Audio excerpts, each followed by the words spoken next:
자세한 공시 내용 알아보겠습니다. 타키오 뉴스의 조호진 대표입니다. 어서 오세요. 예, 안녕하세요. 네, 어떤 내용부터 살펴볼까요? 예, 안철수 연구소 안랩이 이제 어저께 이제 그 작년 실적에 대한 공시를 했습니다. 네. 그 안철수 연구소였는데 2012년도에 이제 안랩을 개명을 했습니다. 뭐 이 사실 아시는 분도 계시고 모르시는 분도 계실 텐데 결국 이제 안랩의 주가는 안랩의 보통 기업의 본질적인 가치인 매출이나 영업이익보다는 안철수 의원, 지금 이제 의원이죠. 안철수 의원의 정치적인 이제 영향과 위상에 따라서 안랩의 주가가 이제 출렁거립니다. 그래서 사실 안랩도 대표적인 정치 테마주인데 이 점을 좀 주의해야겠습니다. 그 정치 테마주라는 거는 사실 해당 정치인이 어떤 식으로 이제 위상이 높아지느냐, 선거에서 이기느냐, 그걸 바라보면서 주가가 올라갔다가 선거에서 질과도 주가가 내려가기도 합니다. 하지만 여기서 중요한 점은 무엇이냐면 설령, 그러니까 이번에 안철수 의원 같은 경우, 안랩 같은 경우 안철수 의원이 국민의힘에 이제 당대표 선거에 출마를 했는데 당대표에 당선이 되면은 그 차기 총선에서 공천권을 갖게 됩니다. 윤석열 대통령이 이제 국민의힘 소속이긴 하지만 윤석열 대통령이 공천권을 갖고 있는 게 아니고 이번에 뽑히는 이제 국민의힘 대표가 공천권을 갖게 됩니다. 그에 따라서 안랩의 주가 올라가는데 설령 안철수 의원이 국민의힘의 당대표 선출될지라도 그날 바로 이제 안랩의 주가는 이제 내려갈 가능성이 높습니다. 맞아요. 이것이 사실 정치 테마주의 위험이기 때문에 이 점을 주의하시면서 안랩이나 관련된 정치 테마주를 보시면 되겠습니다.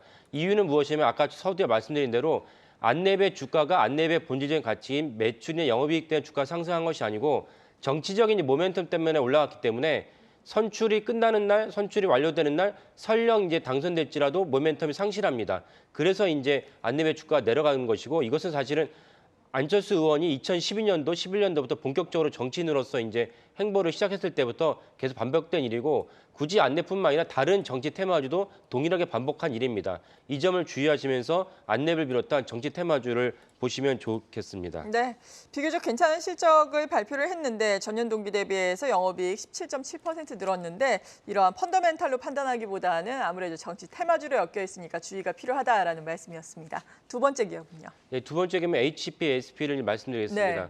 네. HPSP는 이제 그 네 글자 알파벳 네 글자로 이루어진 기업이어가지고 마치 외국 기업이 아닌가 오해하시는 분도 계신데 그러니까 한미 반도체가 이제 별도로 분사해서 만든 기업입니다. 그래서 고압소수 어닐링이라고 해가지고 우리가 반도체가 10나노 이하로 내려가게 되면은 10나노 이상에서 못 봤던 이제 결함이 이제 보이게 됩니다. 그 결함을 해소하는데 많은 이제 골머리를 싸고 있었는데 그걸 해소하는 것 중에 하나가 HPSP가 이제 독자적으로 개발한 고압소수 어닐링하면 단조니까 데웠다가 이제 식혔다가 이런 어닐링 갖다가 통해서 10나노 이하 결함의 제거에 독보적인 기술을 갖고 있는 것이 HPSP입니다.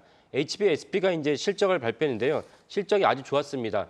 최근에 반도체 기업들이 모두 다 실적이 안 좋죠. 근데 HPSP는 이런 반도체 기업고 반도체 공정 기업인데도 실적이 아주 좋았습니다.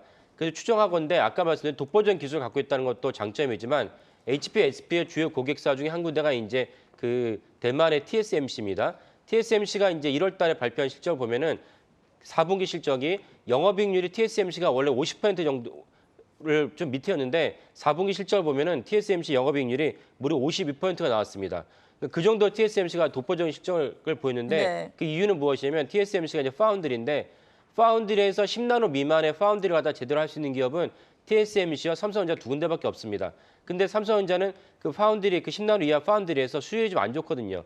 수율이 안 좋은데 TSMC는 수율이 좋게 나오기 때문에 그 빅테크 업체들, 빅테크 주요 고객들이 삼성전자를 빼고 TSMC를 갖다 납품할 수밖에 없습니다. 그러니까 TSMC가 52%가 엄청난 제조업이 52%는 좀 엄청난 수치입니다. 그래서 TSMC가 엄청난 영업이익을 올렸고 따라서 TSMC에 납품하는 HPSP의 역시 그 실적과 매출이 아주 좋다 이렇게 추정할 수 있겠습니다. 물론 이런 것은 사실 추정이고 왜냐하면 어느 공시나 공식적으로 HPSP뿐만 아니라 그 TSMC건 애플이건 간에 우리가 애플이 납품을 한다, TSMC 납품한다고 본격적으로 이제 공식적으로 발표하는 데 없습니다. 그러나 여러 가지 추정을 했을 때 그래서 HPSP가 이제 TSMC 납품을 하고 TSMC가 엄청난 실적을 올리기 때문에 역시 동일한 실적을 올렸다 이렇게 볼 수가 있습니다. 참고로 TSMC 설명하면서 또 하나 아셔야 될 부분은 네. TSMC 일대 주주가 우리나라가 아니고 원래 이제 한미 반도체였다가 이제 피터 티엘이라고 해서 실리콘밸리의 유명한 투자가가 그 2017년까지 이제 일대 주주가 됐습니다. 피터 티엘의 이제 지향점이 무엇입니까? 제로 투 원이라고 해서 경쟁하지 마라. 왜 경쟁을 해서 영업이익률을 깎아먹느냐. 그래서 독보적인 업체를 갖다 선정합니다.